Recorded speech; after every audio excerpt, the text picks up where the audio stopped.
Oh, that was synchronized. It was. That was. I like that a lot. Sir. That was a really nice clap. Ben, how are you? I have missed you so much. I missed you too. I missed you.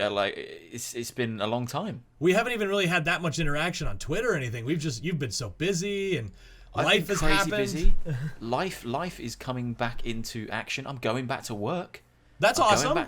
I'm going back to work in a week's time. So Shit. Normality will resume, which means obviously my content will slow up, but well, life gets in the way, you know. It does, life has man. to happen. I mean, that's why, and everybody, thank you for joining us again. That's why we haven't had an episode in a couple of weeks. There hasn't been any time. I was doing a whole project here at home, and we're busy bees. We're busy bees. However, look at these beards. Woo! I still have refrained from shaving. Boy. Good for and you. Good for you. It's getting really. I charged my my kind of electric razor with the intention of shaving. Oh, but I would have lost it. I imagine if I come on one day and it's just nothing, just clean shaven. I don't think we could do this anymore, then, man. Or just a big tash, just nothing but a big tash. I was playing with mine earlier today. I could damn near curl this thing. Can you curl it out now? It's the best bit about having one. I mean, I'd have to put some stuff in it. But I could. You could do it. You could have like a proper like curly old timey. I mean, Halloween's coming up. We'll see what happens for a Halloween episode. But hey, we're here. Even though life is busy, we are here and we're doing back. an episode. So. We finally got an opportunity to. We had to delay last week 3 times, then had to cancel it, and that's fine. Things happen. Which wasn't a big deal to me. I was just chilling, playing Avengers, so it was cool. Yeah, you is that still what you're playing? Are you still on Avengers right now? Is that your main jam? I just finished it. I finished the campaign this morning. So, yeah. Awesome. Yeah. I think I'm close. I haven't had a huge amount of time to play it. I've just done the mission where you basically recruit Thor. So the only Avenger I'm missing is Cap. So I've done the one where the helicarrier is gonna crash and you put it up. Okay. They showcase that mission. You got about maybe 2.5, 3 hours left. If you just blow through it. It was like that's where I was this morning, and then I finished it right before the Ubisoft Forward. So, okay. Yeah. My thoughts haven't changed on it. I still don't love it. That's all right. That's all right. I will complete it. I will complete it. I'm having a lot of fun with it. Anyways, let's get into the beginning of this episode. Everybody, welcome to When Beards Collide, episode number 4. I'm Admiral Redbeard, as you know, alongside the Big B, Ben, Beardo Benjo. Hello. When Beards Collide is a casual conversation from 2 friends from different parts of the world sharing their love for video games. Roll that beautiful bean footage, our lovely intro.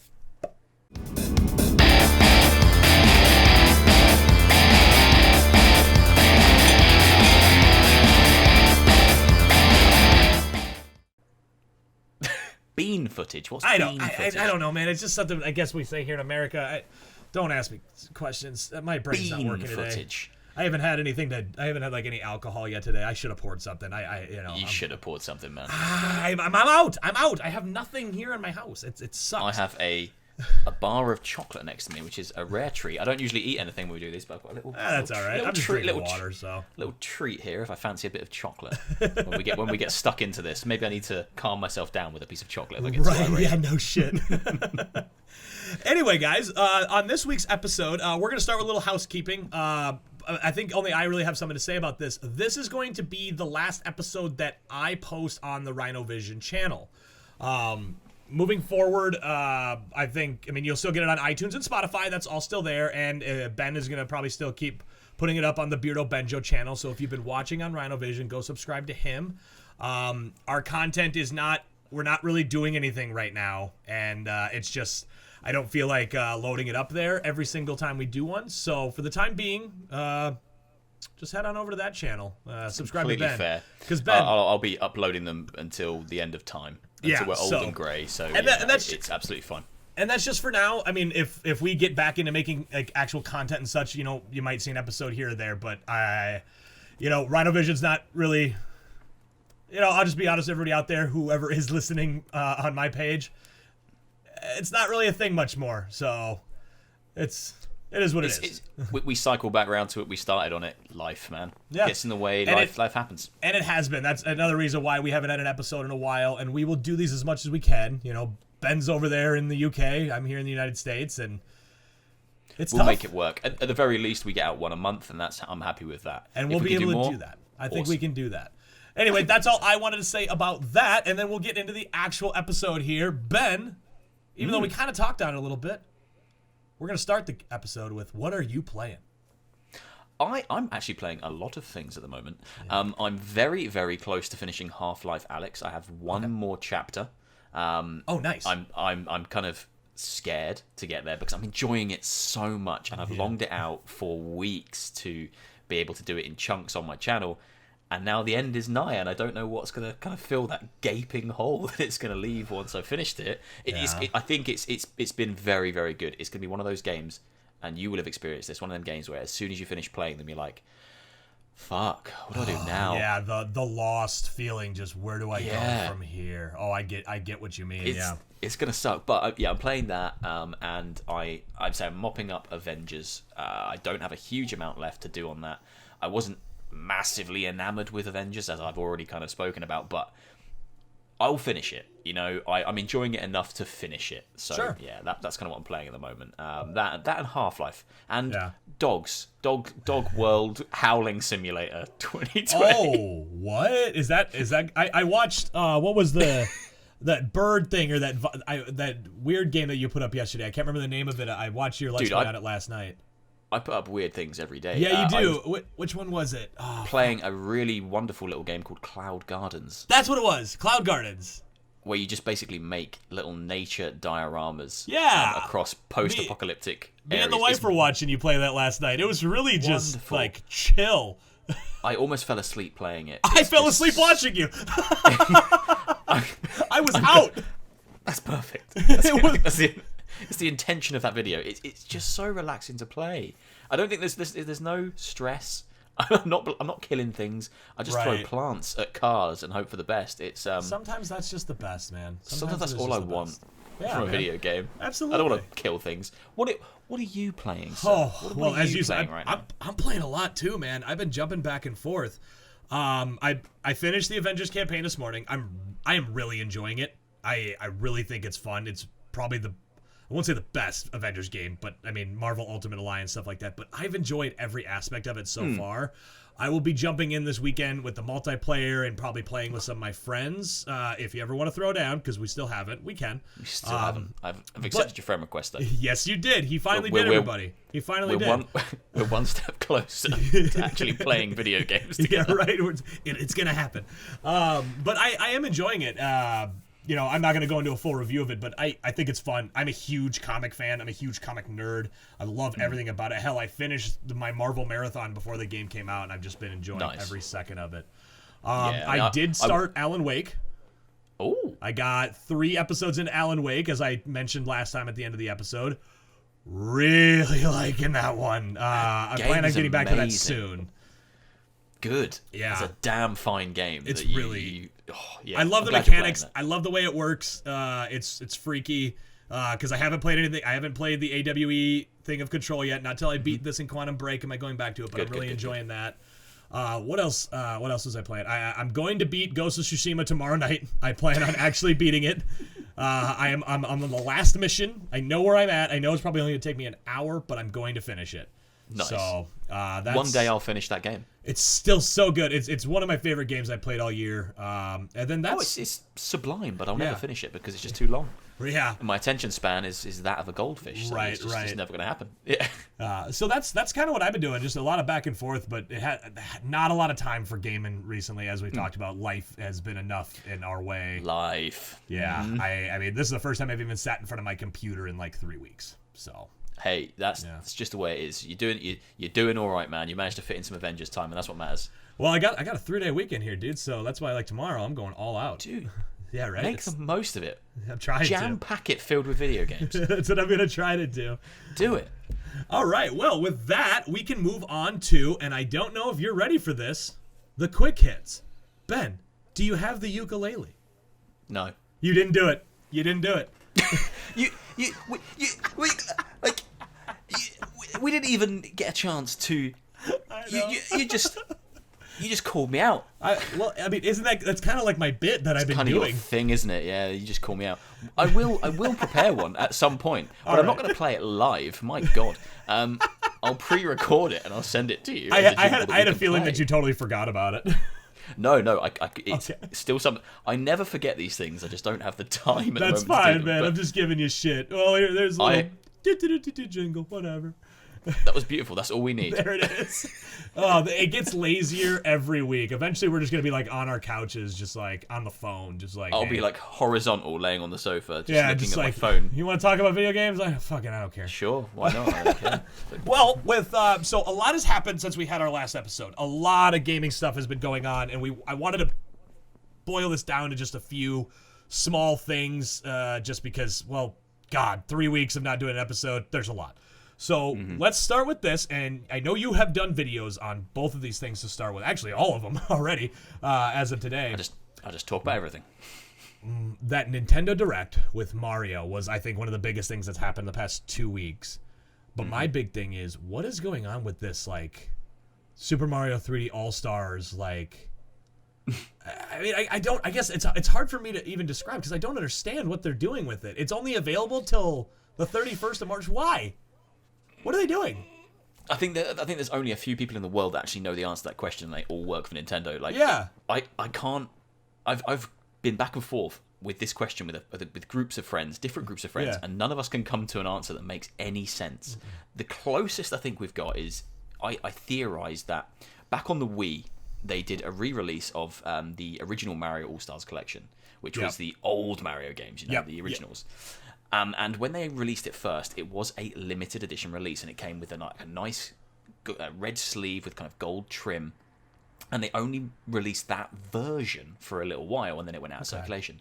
The game didn't disappear. The game came back into circulation with a different box art, and it just didn't have the kind of gold leaf and the kind of limited edition stamp. I guess I don't remember. I can only assume maybe they're doing the same thing here. Like, maybe the version that we get now will have some kind of stamp to commemorate the 35th birthday or 35th anniversary of Mario. Yeah. And then once that is done in March, it disappears and comes back without the stamp. Okay.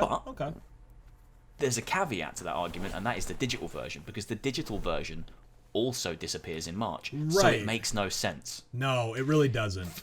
For me, and these aren't my words, these are the words of a video that a friend sent me a video from a smaller YouTube channel. I wish I remember the name of it. I feel like a bitch for not remembering the name of it, but the gentleman summed it up perfectly and effectively said, it's a weird move because Nintendo are removing the choice of the consumer to make that purchase. Because in any other purchase, so if a game came out tomorrow, you would have all the options and availability and ability to look at that and say, do I want to purchase this game? Is this worth my money?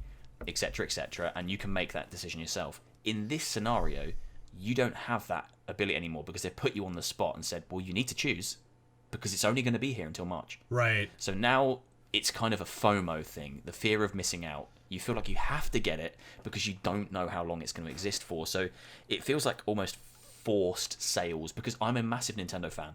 I ran out and pre-ordered one because I was like, I don't want to miss out. I don't want to miss out. I want to have it. I need my Sunshine. It's my favorite Mario game.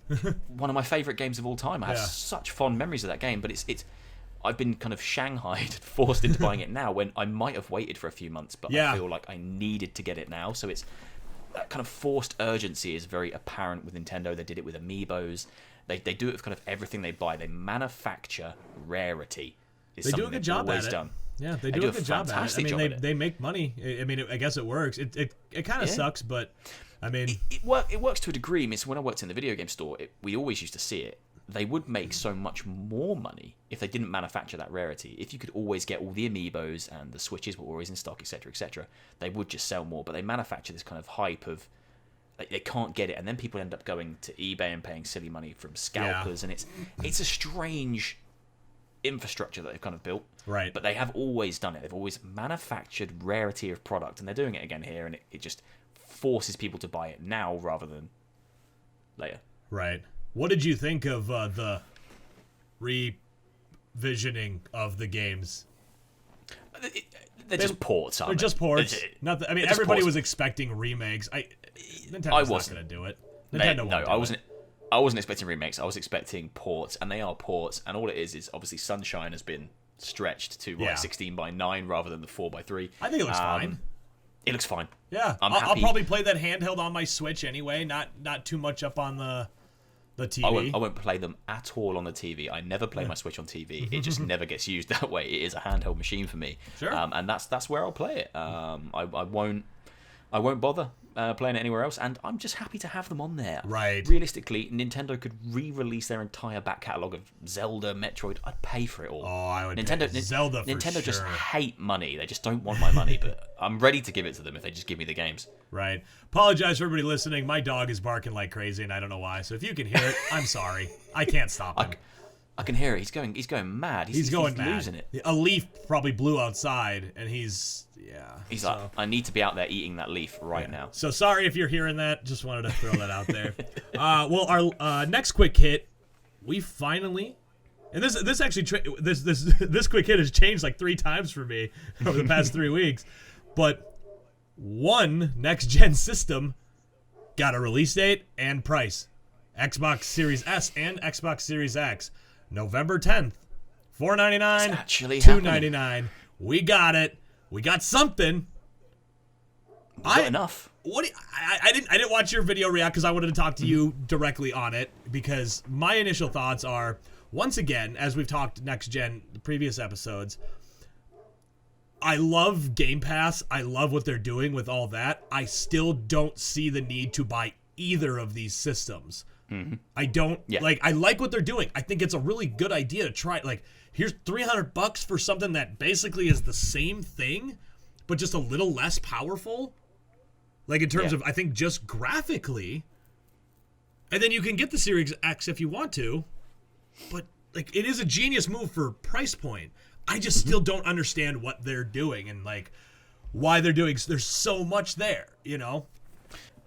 So, when Xbox obviously announced the S, my initial reaction was a little bit negative, and I kind of didn't understand who that was for, and it was just another next-gen console that wasn't as powerful as the PS5 or the X. So I didn't understand why they would create something that was a stepping stone and not kind of on par with everything that's coming out, because it's already kind of redundant in a market where there's better things.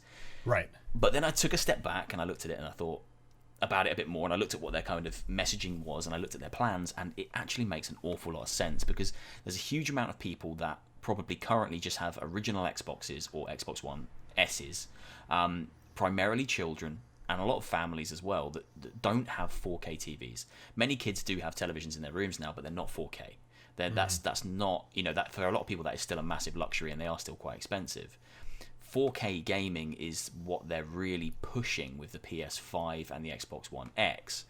If you're not fussed about 4K, but you want higher frame rates, faster load times, ray tracing, a next-gen machine, but not 4K, then the S ticks all the boxes for you. It might only be digital, but if you buy an S, your next gen without the 4K baggage, the extra £200 or $200 4K baggage, I'm not that fussed about 4K gaming. Sure. Pretty much all my gaming is done on PC. I play on a monitor that's 1920, 1080. It doesn't do 4K, but I get the frame rate. I get 144 frames per second, and that is a phenomenal difference, having the frame rate increase over the It's a big deal in gaming, display. more so than the resolution. Huge deal. If it has the option, I'm usually playing on performance mode. 100%. I hate on systems that you have to have either performance or resolution. Like, I can't stand that, but I usually play it on there because it just, for gaming, it works. Smoother frame rate. So it works. Good. It's so good. They're giving people an option which isn't going to break the bank. £250 UK is exceptionally manageable for a Christmas present. That's going to get you a next gen machine. It's just mind blowing. But then I kind of honed in on the thing that was really impressive about it. For a person like me and 2 of my friends who are in exactly the same boat, we already pay £10.99 a month for Game Pass Ultimate, so we can have it on our PC and on our Xboxes, etc., etc. If I give Microsoft an additional £10 on top of that a month, they will give me an S. Right. And they will. Wow, that was a loud car. They will give me an S, and I will maintain that Game Pass Ultimate subscription. So for £10 more than I'm already giving Microsoft, they'll give me a console as well. Yeah, I think it's a great deal. It's insane, and it will win people over like me and like my two friends. None of us need one. We don't even necessarily want one. Yeah. But when they slap that kind of value proposition on your lap and go, there you go, do you want a new machine? Stick under your TV to replace that old one that might not be as good as this thing. Just £10 more a month for 2 years.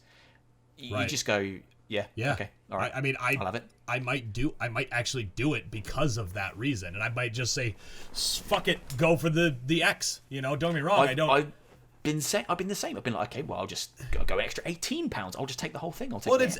And how opposite is this from when we had our next gen conversation where we're like, we don't even want it, and now I'm just like, completely different. It makes it easy. I just started my Game Pass. I got that sweet $1 a month to start with. I'll probably keep up with it for the time being, but I mean, you're right. It's an incredible deal. It's a great way to get people in there. Incredible. We talked about how great Game Pass is for the consumer itself, and It's incredible. I And it's getting better because now it includes EA. I did see that EA Play being involved in it now too. Like, there's a ton of games on there. I mean, I'm not the biggest EA fan, but there's still a ton of games on there that I'm like, Mass Effect, Dead Space, Sims, FIFA, Battlefront. That's insane to me. And if you get the Series X, that they're going to be probably optimized. Mm-hmm. So that's a lot of them will be fucking fantastic. It puts Microsoft. It's the power of the right marketing. They've put themselves right out ahead. They know that PlayStation, the ball now is firmly in PlayStation's court, in Sony's court. They could still come out and blow us away with a price point and an offering that can compete with that. But I think Microsoft know what their position is in this market, and as we've touched upon before, it isn't I'm the biggest, best console in the world. It is the Game Pass proposition and putting as many units that can play Game Pass in as many houses as possible. And this just does that. This makes that exceptionally achievable. And then once xCloud, cheap price point monthly. Yeah, then sorry to cut you off, once xCloud comes out, it's over. Like when it comes to that, because then it's literally in everybody's hands. So they're making the right moves. This is a good step. And yeah. it did enough to win over a person who has at the moment no interest in that new hardware. Me too. I'll probably on November 10th or shortly after be able to play Medium, and I'm super excited for that because I wasn't going to. I didn't care. Me and a couple of friends were talking about it as well. We said, look, although I have a Game Pass on my PC and this is probably where I'll play Halo, sometimes there is something really nice about console gaming. If I just want to lay on the sofa and play something, if I've got an X sitting under the TV for £28 a month for 2 years, whatever it is, I can lay on the sofa and play Halo Infinite on the TV, and it's just that kind of laid back experience that makes console gaming what it is. Right. It's nice to play on PC, but it's a lot more kind of I'm on a chair. It's form and function. It's keyboard and mouse, and it feels more serious. Right. So to be able to play it on the TV as well, it's nice. Console gaming is where nice. I play. It's where I do it. It's very warm. It's very relaxing. And that's what's attracted me to it. It means I can throw away I've got an OG Xbox One in the bedroom, a big chunky fat one I used to watch Netflix on when I'm in bed. And that thing can just go, and I can move the X upstairs and put something else in. I don't know, I just want one. Great marketing. Massive applause to Microsoft for what they've done. They've won me over. Awesome. I think I'm in the same boat, Well, with that being said, something happened earlier today, right before we went on here. Ben, what did you think of the Ubisoft Forward? Because I'm not going to lie. It's not like I was expecting it to be the biggest presentation, of all these things. I was bored out of my mind. I was upset with almost everything they showed. I don't know what it was, but I did not like anything that I saw. It only finished about an hour and a half ago. Not even that, about less than that. And I can't remember any of it. It was so flippant. Well, they showed off the new gods and monsters, whatever the new title is, so Phoenix Rising. I kind of like the look of that. To me, that looks like Assassin's Creed if it was made it's Assassin's Creed if it was made for kind of a Fortnite generation almost. It's got a very kind of Fortnitey, Breath of the Wild, Fable aesthetic. I was gonna say cartoony. Breath of the Wild, Fable is the impression I got, and those are, and I love those games, but there was still something about it that I went, I don't know why this doesn't excite me one bit.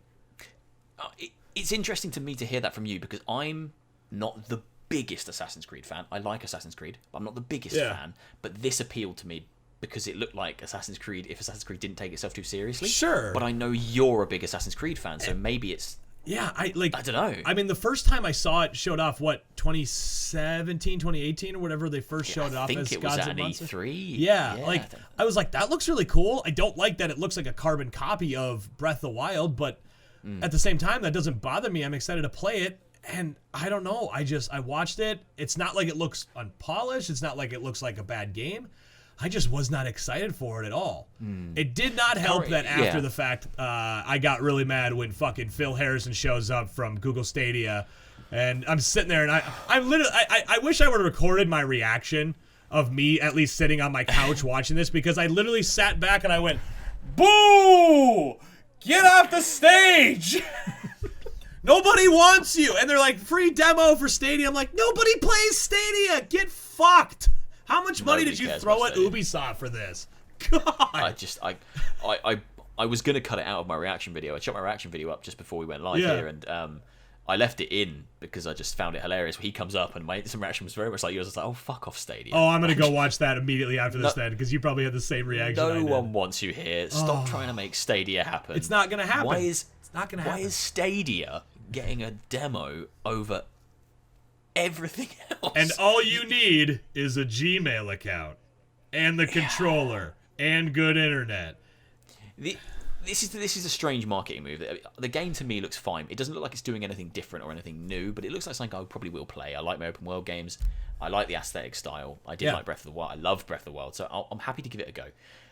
But the marketing move of making the demo exclusive to Stadia is just baffling to me, because when you've got a new IP and you want to appeal to as many people as possible and sell that product not the way to go. many people as possible, you don't put the demo exclusively on a platform that has fucking no one playing on it. God. I just don't. I'm happy we're on the same boat with that. It's just I hated that. Weird. And I like Ubisoft. Their marketing's fun. It's enjoyable. But what the fuck, guys? It's okay, though, because they saved the entire presentation after that, because they went straight into the incredible looking Prince of Persia remake. Incredible looking? I mean, I'm sorry. I'm a negative fucking Nancy today, dude. I told you when we started. I was not in a good mood. I think it looks like trash. I'm sorry. It looks like it looks like complete trash. I was speaking then from a person who was still in Xbox 360 and PS3 era and has never seen anything better than that. It looked like trash. I mean, I'm happy that like they showed some stuff. Like I'm super happy it's an Indian company making it. That's awesome. I'm happy to see that they got like they were showing clips of them like remaking the game, like the voice actors being back, original voice actors doing the mocap. But I mean, they said pre-alpha footage. That literally just looks like a fresh coat of paint. And not a very good looking. It doesn't look like a remake. It doesn't look like a remake at all. Literally, watching it looks like a remaster. And I'm sitting there and then they started talking about it afterwards, and I'm going like, well, you're saying remake and you're showing all these things. You guys are remaking the game, but you're literally remaking this. Like, it's not that you need to add things and do this, but there's nothing different about it. So I'm really hoping that this alpha footage that they're showing, even though they said, what did they say? Fucking January? I think January 21st, 2021. Delay it already. Like, I'm sorry. Like, I want Prince of Persia. I love Prince of Persia. Hell, that's on my damn list for our main topic later. This isn't the way to bring back a franchise that's beloved by many and needs a revival, because it's almost DOA. It's almost dead on arrival, man. It's it did not look good. The graphics aren't everything, but it looked so unappealing. It did. Flat. It looked dated. It's dated before it comes. Go back and look at like Two Thrones, like the last Prince of Persia game of that trilogy, and how good that looked on the 360 and PS3. Yeah, looks better than this. It doesn't look good. And my reaction video went up, and I thought about it. I was like, was I too harsh in that? And I was even saying in the video, because I stopped myself, rewatched the trailer, and I was like, no, that looks like crap. Yeah, I didn't want to just come on here and bash it, but it's just I was not. When you messaged me this morning saying that was probably leaked, I was like, fuck yeah, and I saw the image on Twitter and I went, is that the original game? The image on Twitter was where I was like, wait, is that from the remake, or is that from the original? And then it showed game? up on the, like, when the presentation started and they started showing it, I was waiting for it to be like that's how I pictured the original game, and I was waiting for it to like and now, and then it was like, wait, What? Yeah, not a great way to reintroduce a franchise that people have been waiting for a long time. Yeah, and then the rest of the Ubisoft Forward, I mean, there wasn't really a whole lot there. Like, they showed us Watch Dogs Legion again. I'm already sold on it. They've showed pretty much everything. But Aiden Pierce is back. I mean, that's cool. I didn't really give two fucks about Aiden Pierce in the first game, so I didn't like the first game. I am the only person in the entire world who liked Aiden Pierce. Oh, then let me change your card here real quick. Ben, Aiden Pierce lover. I fucking love Aiden Pierce. Literally, I've done like surveys. I've been outside my house with clipboard asking people.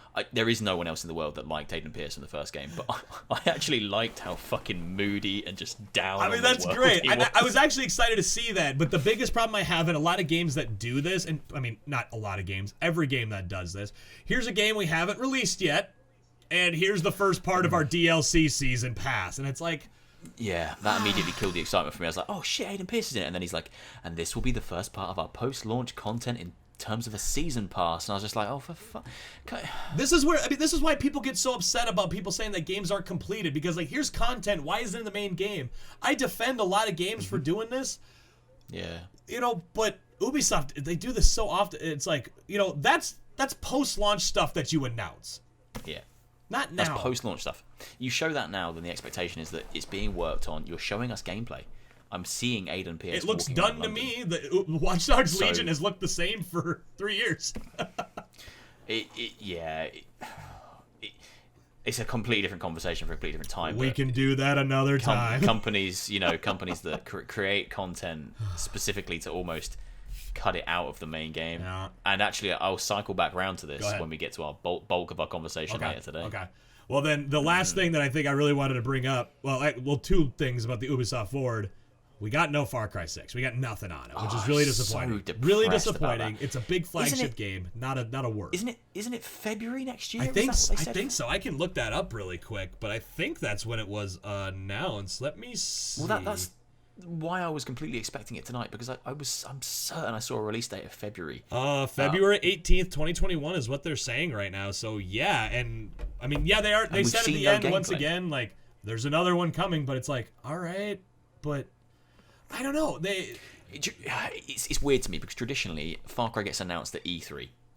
Which obviously is usually June, July, and I appreciate this year has been difficult for all different companies because of COVID and everything that's happened, but traditionally they would announce Far Cry whenever it happens in July or June at E3, and they'd usually show gameplay, and then we'd get gameplay on the run-up to release, which usually falls around February, March. This time around, we got it announced quite late. I can't remember when it was. Might have still been June, July, actually. Yeah, I can't remember. I can't remember when it was, but we got no gameplay. We just got a cinematic trailer. Obviously, we know that Giancarlo Esposito is the big bad guy, but we still see no gameplay. Nothing. I've seen nothing. And we all know what Far Cry looks like. They're going to show gameplay. I was going to say, do you think that... that's a Far Cry game. Yeah, I was going to... just going off on that, are you worried that maybe they're not showing much because they're kind of like, man, it's a Far Cry game. What the fuck do you want? It doesn't look any different. It's just a reskin of Far Cry 5. Which, I mean, I expect. I want something new out of it. You know, I've enjoyed them all since 3, but I don't know what to expect. I don't know how late is too late to show gameplay when it's coming out in February, which is just 4 months away. It's crazy. That's 4 months away. Yeah. You know, we're rocketing through September. It's basically 4 months away at this point that we're going to be on the other side of Christmas. It's going to be 2021. And when are you going to show it? Maybe we'll get a Ubisoft Forward in October. Yeah, I don't think they announced when the next one was. If they did, it was when we went live here. So, well, and then the last thing that was really like, I wouldn't say even eye-opening, but they announced what basically seemed like Steep 2.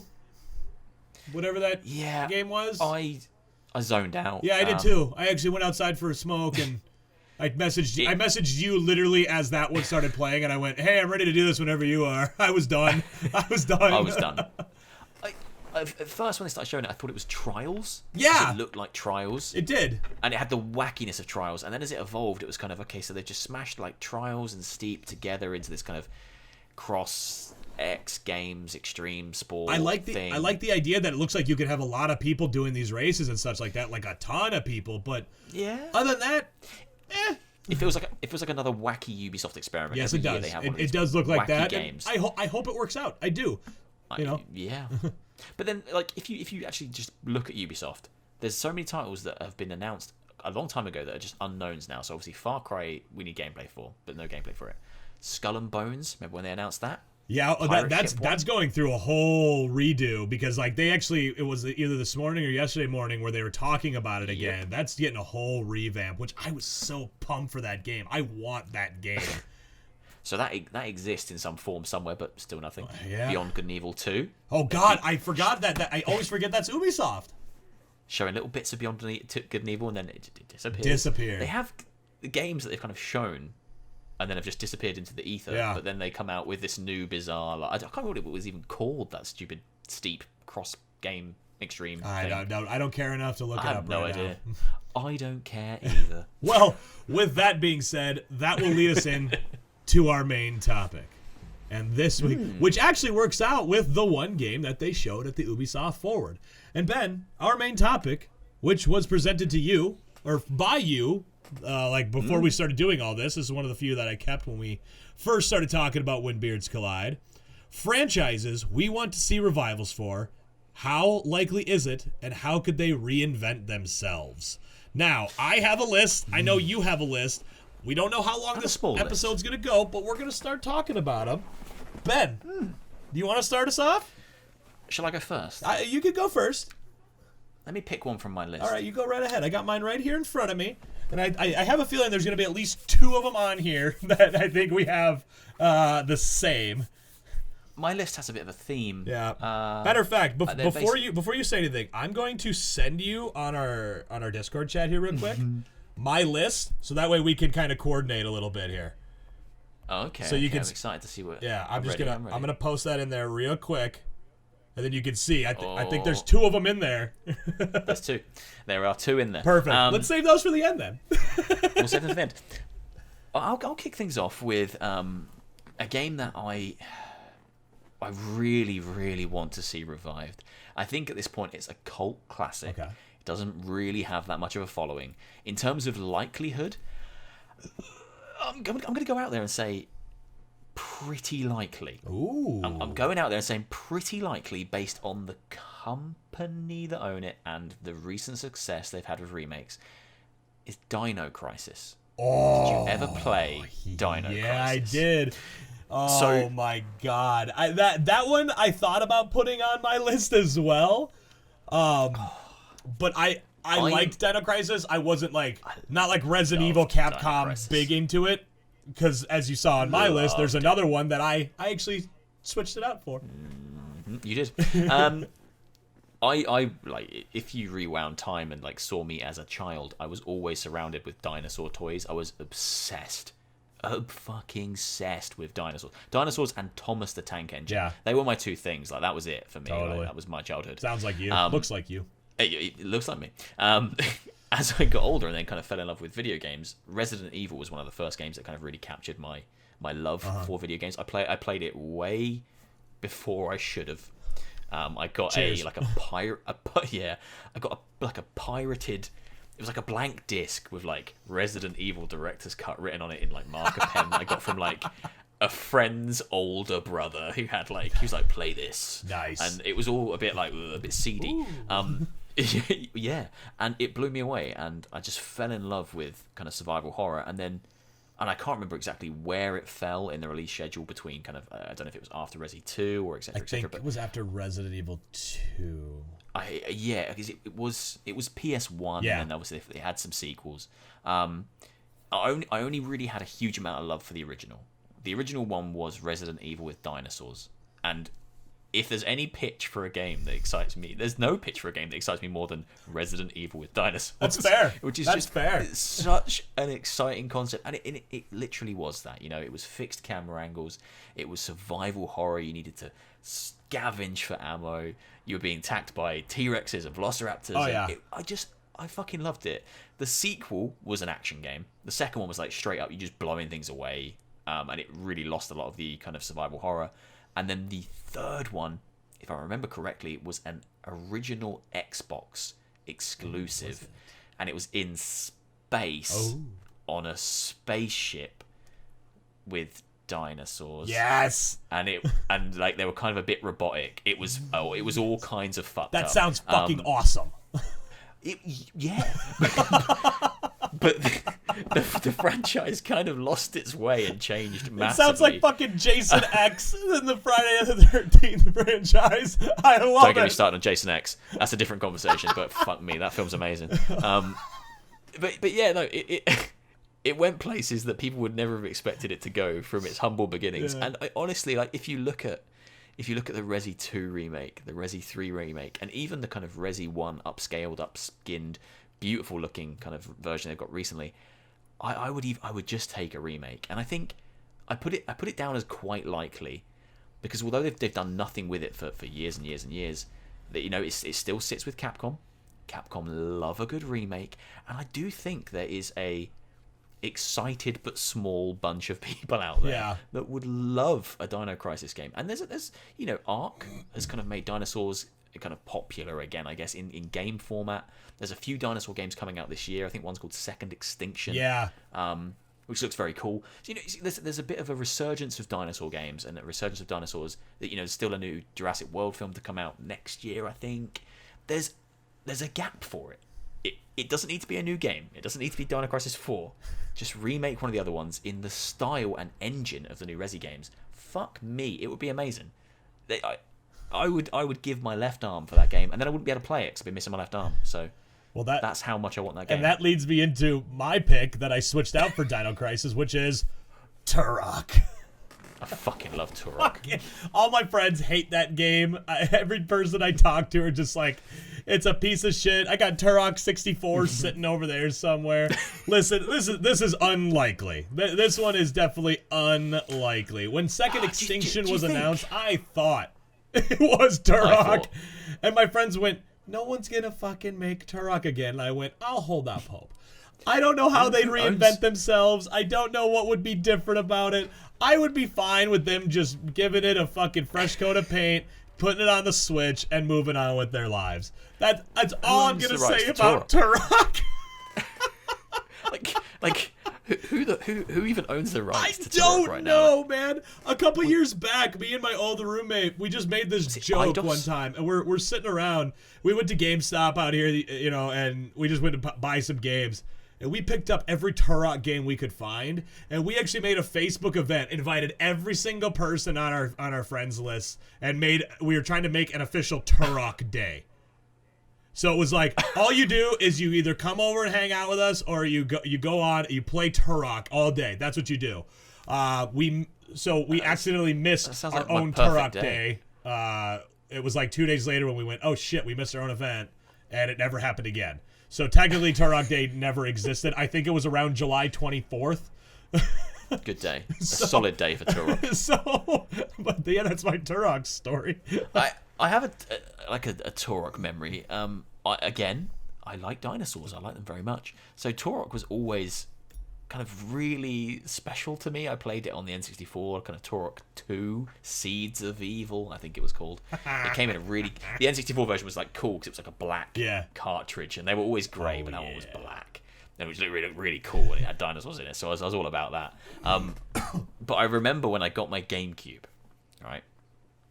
Got my GameCube, and I was living the high life because the GameCube was like, whoa, it was the future, like still one of my favorite systems. Definitely, the games looked like nothing I've ever even imagined they would ever look like. I was like, oh my, this is it. I'm living in the future. And I remember the first time I saw the trailer for the Turok game that came out on the GameCube, and I can't remember what it's called. I think it was called Turok Evolution. That sounds right. Yeah. And I remember the trailer.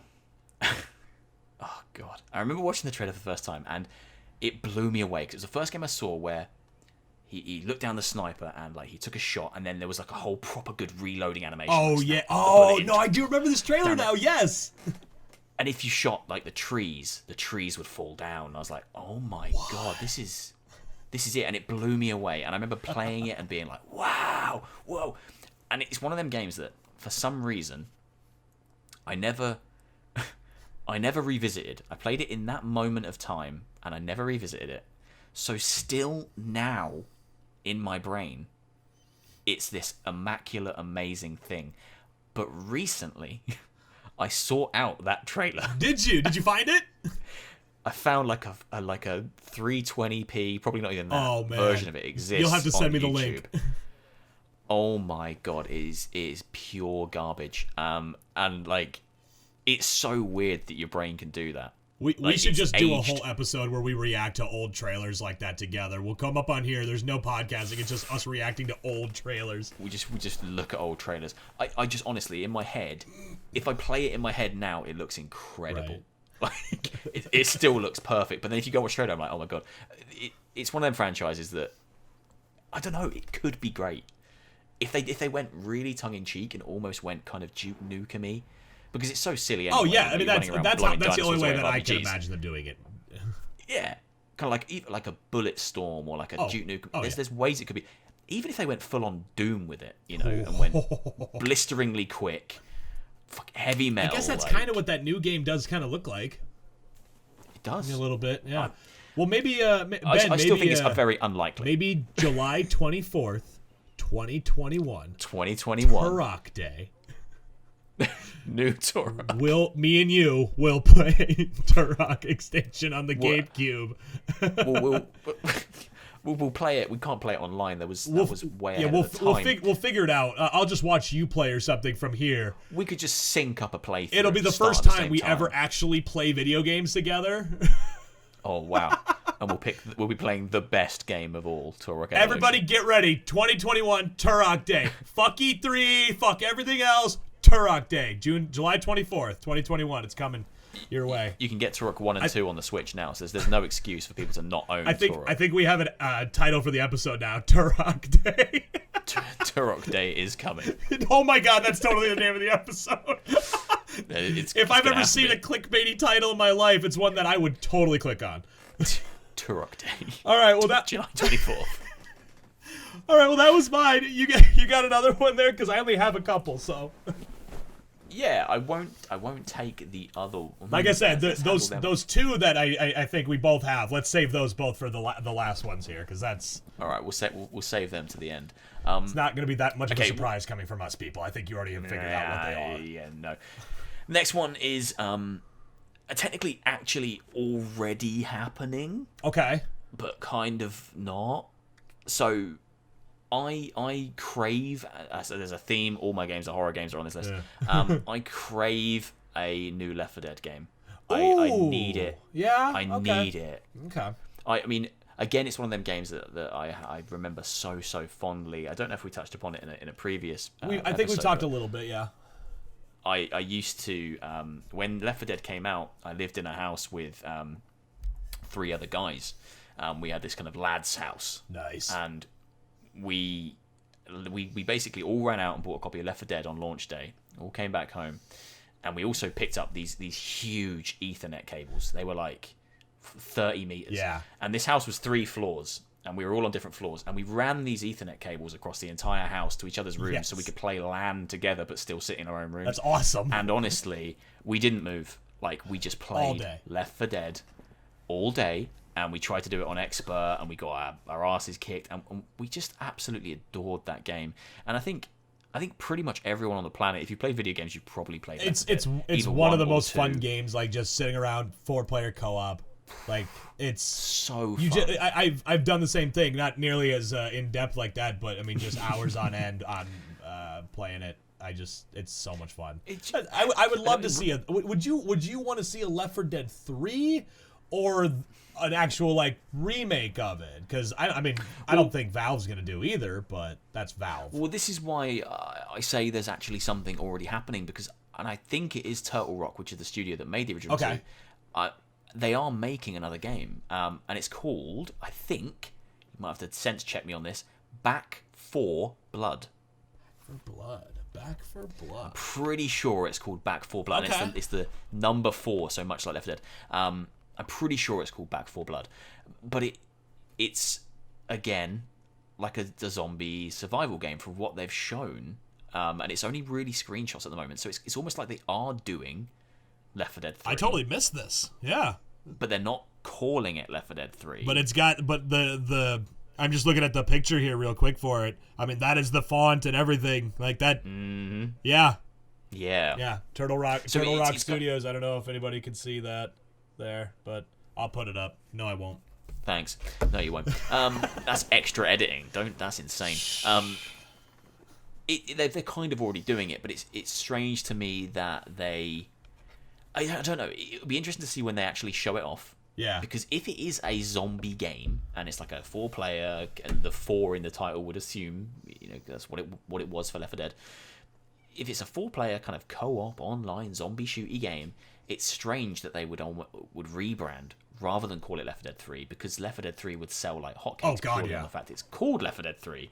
So for them to kind of rebrand and do it with a different name that's very similar, kind of almost says that they must be doing something very different with it, because they don't want to link it to the original 2 games. But I would love a straight up Left 4 Dead 3, but it's a weird one because it's not like there's a massive need for it, because the community for Left 4 Dead 2 is still very active, and there's constantly kind of community made maps, community made add-ons. Yeah, mods. sometimes you just don't need to. You can play Left 4 Dead 2 for the rest of your life, and you're going to see new things. So as much as I'd like a new one with kind of levels and creations that are made by devs, I won't cry if I never get it. Sure. But that game just means a lot to me. It's probably, alongside kind of Dead Rising, it's probably my favourite out-and-out zombie game. And I'm removing Resident Evil from that because at this point Resident Evil's not about zombies anymore. It's about everything. So, yeah, straight-up zombie games. It's about Chris Redfield's biceps. His giant tree trunk-sized biceps. Not that Resident Evil 7 Chris Redfield, the proper one from 5, punching boulders. Boulder punching ways, Fuck, yeah. He's the only man I've ever seen smash a boulder. I'm pretty sure that was the day that I went by. I went straight gay on that day. My wife doesn't know yet, don't tell her. I bypassed women altogether. Oh, I'm sorry. I'll keep it down on the internet. Yes, she can't hear you. I see what you've done there. Very clever. I like it. Hold on, let me send a tweet out. Throw us another game. All right, I'll throw you another game here. This one definitely goes all the way. I mean, way back to my childhood. Jak and Daxter, man. I had a really hard time making this list because a lot of the franchises that I still play today, like they've been continuing. I've gotten remakes, Resident Evil, Final Fantasy, some of my favorite things. Jak and Daxter was the first game I ever bought myself. Like, my dad obviously bought me the systems, but it was with my own money. Precursor Legacy? Yeah. And I don't want like a remake of Precursor Legacy, because I don't think that type of 3D platforming is for me these days, but I would love to actually see them continue what I know that there was the Jak like Final Frontier game. I never played that one because it kind of was in between the PS2 and the PS3 when they came out. But I would love to see a continuation of that franchise, especially, I mean, whether it was Naughty Dog or not. Just the story actually gripped me back in the day. I remember playing Jak 2 like crazy, and I was just blown away because I'm like, I just thought they improved everything by maintaining the same type of stuff that they had, the goofiness, the just overall feel of the platforming. They added the weapons, which I was fine with. Dark Jak was awesome. It was like the first time you got to see a type of alignment scale. I mean, not really like a scale, but like you got to different perspectives. And then Jak 3, I swear, when I was a kid, I swear Jak 3 came out like 2 months later. I know that wasn't the case, but it felt like it. Bang. And I went and rented at the video store Jak 3 before I'd beaten Jak 2 because I was just like, okay, I don't know what I'm doing. And I started playing Jak 3, and I loved it even more than the second one. And I started, like, poking at the story and, like, wait a minute. Like, I was calling things. I was like, wait, so that kid in Jak 2 and this guy, that's Jak's dad. That's got to be Jak's dad. So wait, if that's Jak's dad, he's talking about a kid in the city, and that means that must be Jak. So I went back and I beat Jak 2, and I went, fucking got it!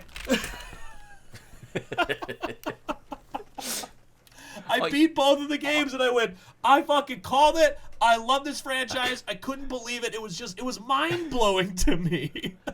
I would place Jak and Daxter in terms of like likelihood, like really fucking high, because although it's been ages and everyone's sitting here going, okay, you're giving the love to Ratchet and Clank. That was my next point. God of War's back. Yep.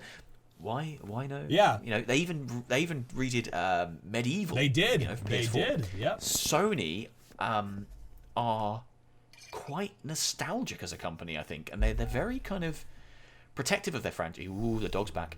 They're very protective of their franchises, and I think they do they do tend to give them a lot of love and attention. Yeah. It's strange to me that Jak and Daxter haven't had a revival yet, but I think it's almost a certainty that they will get. I mean, one. with how popular the Ratchet and Clank franchise has maintained, you know, I mean, Naughty Dog went off and did new things. They are the one studio that have like Jak and Daxter, sweet, you know, Crash Bandicoot, amazing, like these big franchises. Then boom, Uncharted. Evolved now Uncharted becomes their standard, and then they do 3 of those games, and then boom, here comes Last of Us, and now they're all the way up there with those types of games. And like I said, I don't need it to be Naughty Dog to make it. I would love that. I mean, Naughty Dog can make a separate studio to do it. But to see Jak and Daxter get the same love as Ratchet and Clank. My closest friend, Matt, he's the Ratchet and Clank fan. I'm the Jak and Daxter fan. I never got into Ratchet. I'm definitely playing the new Ratchet and Clank because that looks so awesome. But that's also good. That's also because I even told him, I'm like, the downside is I have these old Jak games. I have them on my PlayStation 3. I think I have them on my 4 as well. I can't recall. But I don't get new ones, so why don't I jump into this franchise? Because it seems very similar, and I get to still enjoy Very it. similar. So I'm not going to say very likely on Jak and Daxter. I'll put it kind of in the middle. I think it's possible. I do, and I would love to see I think it's it. entirely possible.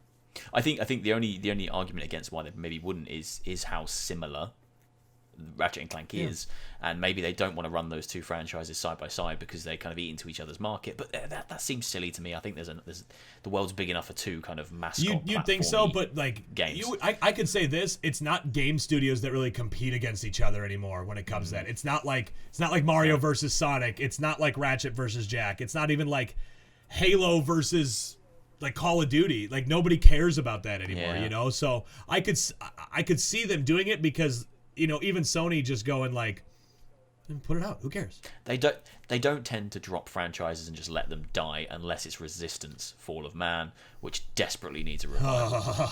It's not on my list, but fuck me, I'd love to see it. I could do that. Oh wait, I just thought another one. Infamous. Where's Infamous? Bring Infamous back. Oh, why did I put that on my... Oh, no. I was going to put that on my list, but I guess I didn't consider that to be a franchise that was gone yet. And only for the fact that Second Son was at the start of the PlayStation 4 generation. PS4. Yeah, you know, Sucker Punch It's made not laying Tsushima. dormant yet, is it? Yeah. I think that's why I took it off, because I was like, yes, but no, because I don't consider it to be gone. That's still... People still love Second Son. Hell, I was thinking about playing it the other day. And I could still see that studio and even Sony being like, we want another Infamous game. So it has had a release on the current generation of hardware, so therefore it isn't. So it's not. Yeah, hard. that's kind of why I did it. Yeah, I think it's your turn for a game, unless Infamous was yours. It is. No, that just popped into my head just then. Because we should probably we probably shouldn't go for maybe another 10-15 minutes. Let's do. Well, I'll do this one, and then we'll kind of jointly do our two. That Sounds good. Sounds good. We can always come back to this type of conversation too. Oh fuck yeah! I'll talk about whatever I want. So, this one for me is. Sorry, that was so funny. On my list of games that may or may not get remade, this one falls further and further down every year. No. Every single year I get more and more sad. Banjo-Kazooie. It means the world to me, that game. It's my favorite platformer of all time. The Mario games are stunning. You know, Mario Odyssey, Mario Galaxy, Super Mario Sunshine. They're stunning. They are just the best platformers currently existing. But nothing, in my opinion, has topped Banjo-Kazooie for me. It was the first game I played that had that much personality, so funny. The amount of things to collect and things to find and things to do was immense. I think it's the first game I bought a walkthrough for as a child. And then Banjo-Tooie, fantastic. I still don't think it was as good as the first. I think the first kind of did something so special. And then obviously I waited for years and I thought, okay, Banjo's got to come back at some point. And then Rare were acquired by Microsoft. Xbox, and I was like, okay, I own an Xbox 360. That's exciting. And then one year, I'm watching E3. I'm a young man at this point. Yes, thinking, young, beautiful. I'm a young beardless man with long flowing hair, and I'm sitting there watching E3, and this trailer starts. It's Xbox's presentation, and it's a Rare trailer. And immediately I'm like, oh my fucking god, it's Banjo. This is it. He's he's back. And he was, but he was kind of fucking broken because it was Banjo Nuts and Bolts, which ended up being just the biggest pile of shit. Yeah. And I completely missed the point of what made Banjo great in the first place. And when I reflect on it and look at it, it actually was super ahead of its time, because there's about 50 million games that exist now, which are so popular, which revolve entirely around building your own vehicles and being able to construct them and drive them around and complete puzzles and challenges. And that's what Banjo Nuts and Bolts did years ago. So it was incredibly ahead of its time, but that's not the point. It wasn't a Banjo game. I still need a new Banjo game where I'm just running around, collecting things, completing wonderful puzzle-based platforming levels. I just want a new Banjo, because it feels like Rare have been, ever since they parted ways with Nintendo, they've been so underutilized at Microsoft. Oh, yeah. I mean realistically, they've pretty much just become almost non-existent. If you look at what they've done while they've been with Microsoft, it's basically nothing. Obviously, we had the Rare Sea of collection, Thieves, which was just ports. Sea of which Thieves, is a huge and great game, but that's it. Yeah. Project Dark Zero, which was a launch title for 360. Oh, that's right. I forgot about that one. Yeah. Obviously, Banjo Nuts and Bolts, and they've not really done much else. Yeah. They did Battletoads recently. I heard that wasn't that great. But this is the studio that made, the original Project Dark, Perfect Dark. They made, obviously, Banjo. They were so influential at one point, and now they just do pirate game. So I just want Banjo. I know, man. I know you do. A lot of people do, and everybody got their hopes up. I mean, with him being in Smash was a big deal. So that means that I think it's still possible. Bought that DLC. I barely play Smash, but I bought him. Oh, of course. I played it once or twice and went, this is cool, but I want an actual Banjo game. Well, is he laying down I'm now? trying. I was trying to get him to just lay down next to me. Well, then I'll just quickly say my last two, because the one that, I mean, you saying Banjo, I wanted another another Donkey Kong 64 style, which is very similar to Banjo-Kazooie.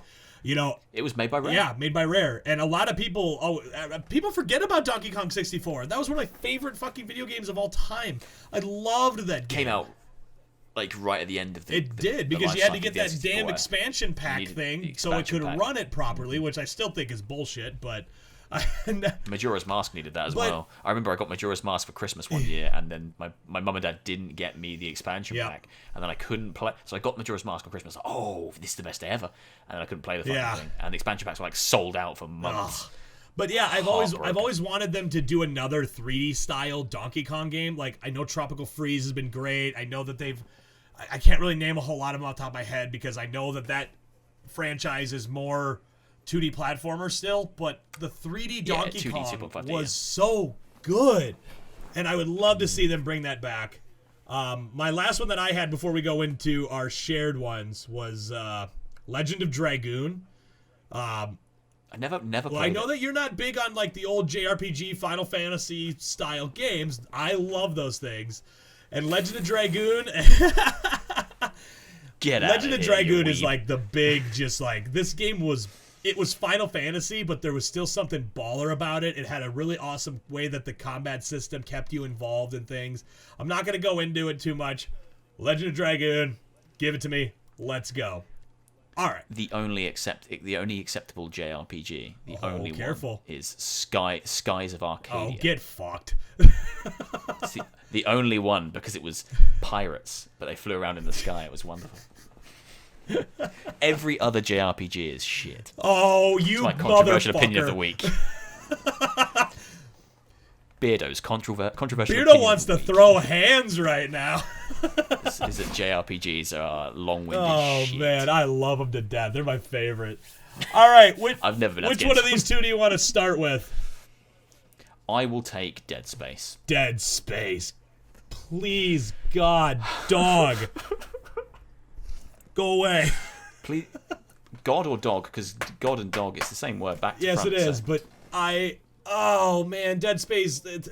I'm happy we both had this on our list, because the first time I ever played the first Dead Space game, I might have told you this story. I don't remember if it was on the podcast or not, but I was sitting at my first apartment, I just bought a 7.1 surround sound system. Or no, I'd had the surround sound system, but I finally got it set up in my apartment. And I sat down to play Dead Space in the PS3. And I get off the Ishimura, and I walk around the corner, and the noises go through all 7 speakers. And I just went, nope. And I'm not playing that. And I didn't play it again for like 4 years. But I've beaten both of. I've beaten the first 2. I never beat Dead Space 3 because I couldn't get into it. I tried, but I've beaten them all. I've beaten them all, including the one on the Wii. The what? And including there was one on the Wii, the Nintendo Wii. On the Wii, really? Oh, it was fucking brilliant. It was a light gun game. It was like House of the Dead, but it was Dead Space. Dead Space. Dead Space Extraction. Yeah. Oh. I didn't even know about this. Yeah, I would never have played that. Fucking great game. There's an even more obscure one. There is a Dead Space game that came out on Xbox 360 Arcade, and the whole game was like, the hacking mechanic from BioShock, where you have to line up the pipes. The whole game was really? that. Oh, cool. The whole game was that interspersed with animated cutscenes. I've played everything Dead Space. My anecdote for Dead Space was, I worked at Game Retail when Dead Space came out, and I worked the midnight launch for the game, but it wasn't a midnight launch for Dead Space. It was there was a lot of stuff coming out on that night. Saints Row 2, I believe, launched on the same day, and FIFA launched on the same day. So here in the UK, FIFA is it's fucking massive. People like football over here. Yes, they do. I'm not sure why. It's again crap. Here's my controversial opinion number 2. Fuck JRPGs and soccer. Fuck JRPGs and soccer. So I'm sitting there queuing up because I don't think I was actually working. I worked for the business, but I think I was on a night off. I went to get it. I went to buy Dead Space. I was the only person at the midnight launch who bought Dead Space. My manager took the piss out of me. I'm like, why are you buying this? Like, Saints Row 2's out. FIFA's out. This is out. And I'm like, I'm not interested in any of that crap. Like, I want Dead Space. I picked it up at midnight, went home and played it, and immediately fell in love. I still, to this day, now this is actually a controversial opinion, I still, to this day, think Dead Space 1 and Dead Space 2 are better than Resident Evil 4. And Resident Evil 4 obviously created them, because if it wasn't for Resident Evil 4, games like Dead Space probably wouldn't be around. But I think they perfected everything that Resident Evil put into place. I mean, they took it to another level, and they were scarier. That's I'm not going to disagree with you in any way because of how much longer they came out after Resident Evil 4. Because you're right. Yeah. I mean, the things that they put into Resident Evil 4 kind of changed the way the horror genre went anyway, and they perfected it. I wouldn't put them on the same page. That's how I would do it. I wouldn't want to stack those two up next to each other. That's just, I just like pitting things. I mean, I had a rough day. I felt all shitty. You're coming out with all the quips and just like making me feel like a piece of garbage today. I love it. That's I call you out one time in the beginning of the episode, and you're just like, well, you're done, dude. So, I honestly do believe that. I think if it wasn't for Resident Evil 4, Dead Space wouldn't exist, because it's Resident Evil 4 in space, but it's a scarier, more tightly knit survival horror experience. And then number two is a fucking masterpiece. The best introduction sequence to Agreed. any game.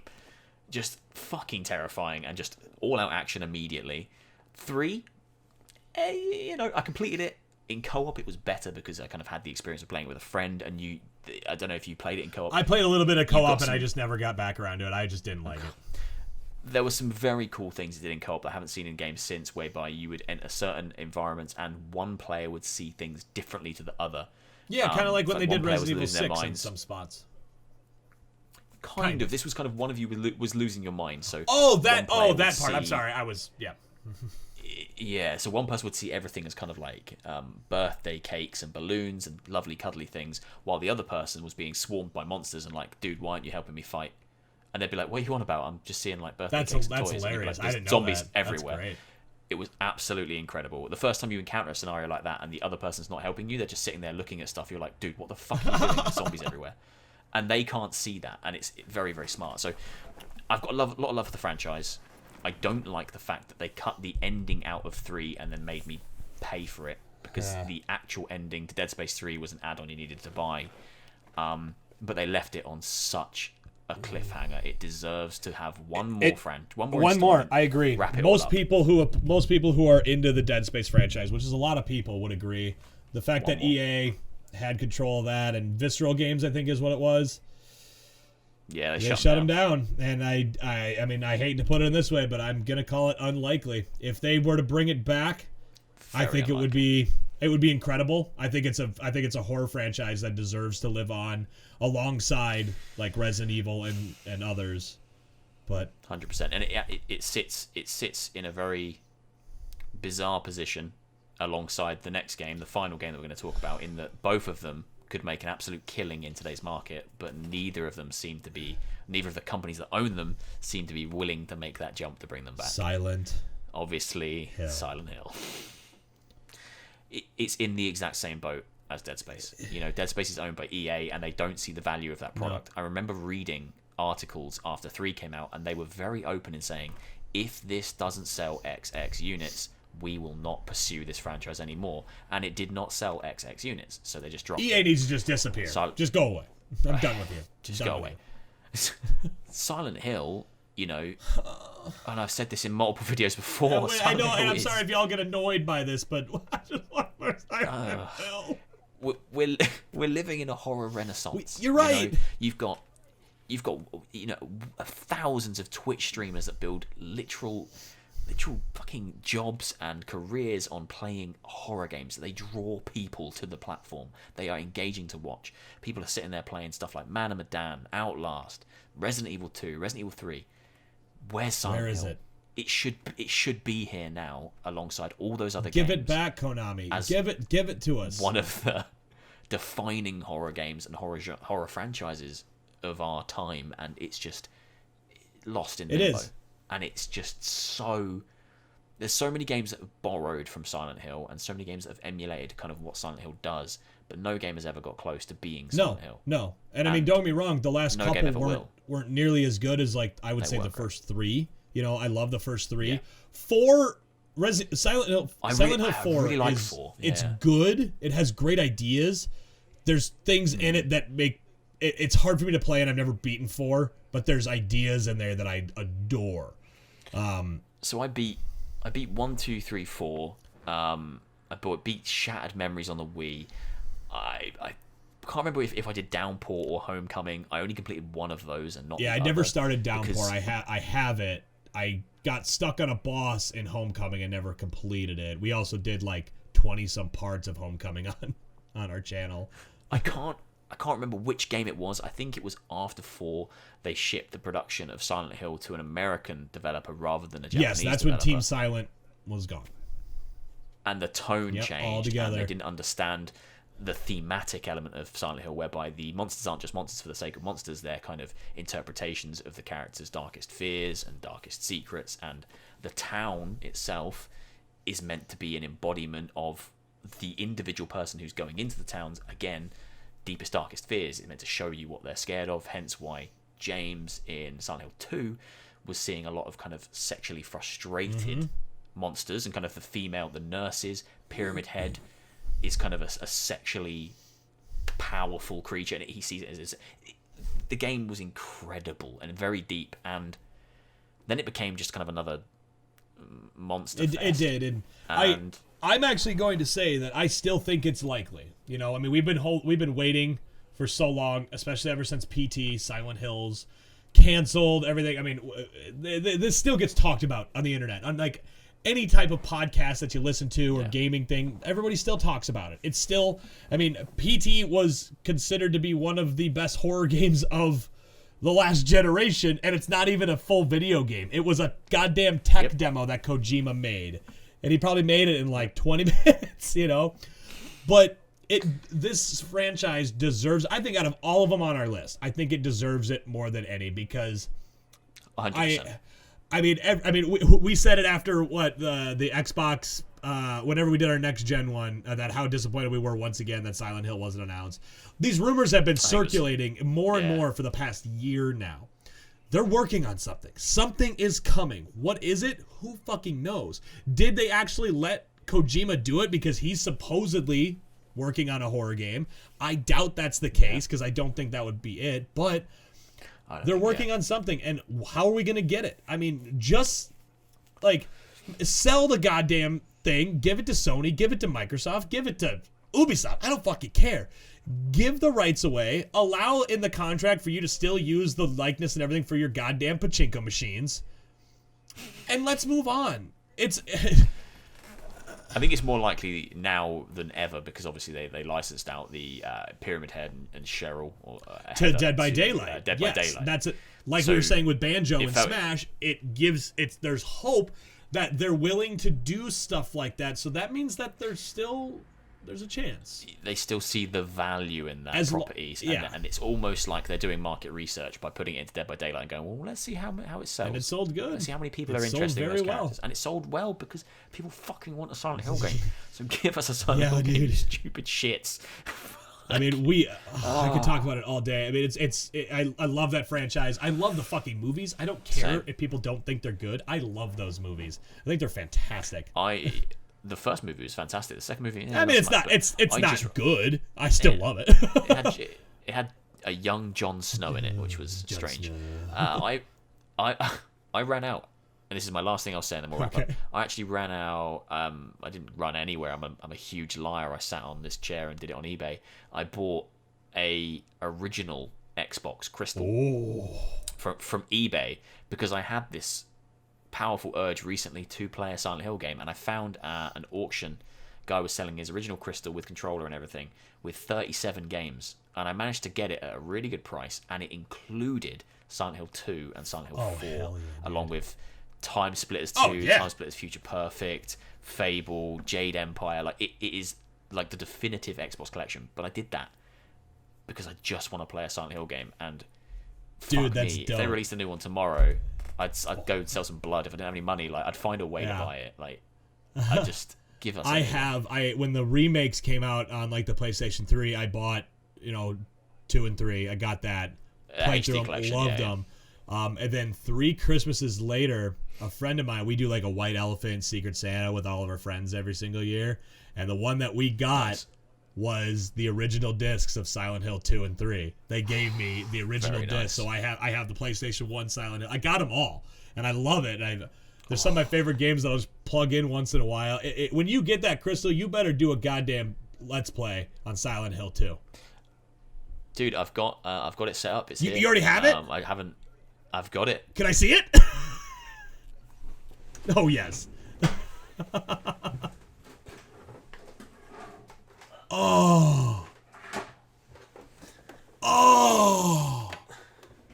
That is fucking sexy. And it's like beautiful condition as well. The guy was God. He was like a collector, and he hadn't used it forever. He just wanted it to go to a good home where the people were going to actually enjoy it and play it. And I was like, dude, that's me. And the fact that it came with Silent Hill 4 and Silent Hill 2 Director's Cut was just the cherry on the cake. Fucking brilliant. I love it. So that sits alongside my PlayStation and my Xbox. Well, there it is. There it is. Ladies and gentlemen, this has been another episode of When Beards Collide. Benjamin, take us out. I hope you all enjoyed this episode. Obviously, if you're listening to us on iTunes or Spotify, please do leave a review. It means the world to us. We are still very small and trying to grow, so all engagement is very, very, very, very appreciated. This episode on YouTube, obviously, is just existing on my channel now. So yeah, hit subscribe if you like it. If you don't hit subscribe, because that would be silly. But if you enjoyed it, please do leave a like, because again, all likes and comments and engagement we will respond to, and it helps the video get a wider audience and helps us to keep on chatting about video games. To be fair, if no one watches, we're still going to do it because we just like to talk. So, but we enjoy the interaction. We love all the engagement we get. So, yeah, thank you. I hope you've enjoyed, and we'll see you probably in another month. Whenever we can, we will get back to it. Thanks, guys. Bye. Bye.